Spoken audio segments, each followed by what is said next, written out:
তোমাকে প্রমিস করছি অমিতদা কি নেক্সট ইয়ার যখন তুমি আসবে না আমি তোমাকে অনেক বড় একটা গড়িয়াহাট দেবো, যেদিকে তুমি ছোটবেলায় ঝালমুড়ি খেয়েছো, যেদিকে ছোট তুমি ভাঁড়ের চা খেয়েছো, সবকিছু এদিকে আছে। যেদিকে তুমি গল্প করেছো, রক বাজি করেছো, আড্ডা মেরেছো কলেজ থেকে এসে এসে, আমি প্রমিস করছি কি নেক্সট ইয়ার থেকে বার করে দিচ্ছি ক্লাস 8 ফেল তো তখন তাই বলে আমরা রকে বসতাম, কলেজে গেলে রকে কোথা থেকে বসবো।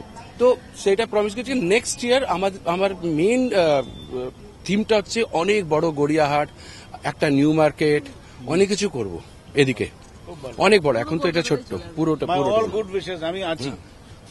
মোগলাই ফিশ ফ্রাই পুজো তো দেশের বিভিন্ন জায়গায় দেখা হয়েছে, বিদেশেও বোধহয় সুযোগ হয়েছে, তো এখানকার পুজো কেমন? দারুণ দারুণ, খুব ভালো লাগছে। আমি প্রথমবার এলাম, প্রথমবার আসার সৌভাগ্য আমার, খুব ভালো লাগছে, দারুণ এলাই ব্যাপার একদম। আর পুজোর গান? পুজোর গান আমি খুব একটা শুনি না, আমি একটু পুরোনো কালের লোক তো, ওদের নিয়ে আছি, বেশ আছি। আমি কিছু বুঝতে পারি না গান বাজনা। একটা সময় তো ছিল উপরে আসি তো, উপরে বাউন্সার যায়। আলকা ইয়াগনিক রয়েছেন। আলকাজি, পুজো কেমন কাটলো? খুবই ভালো কাটলো, গা গা কে কাট গিয়া।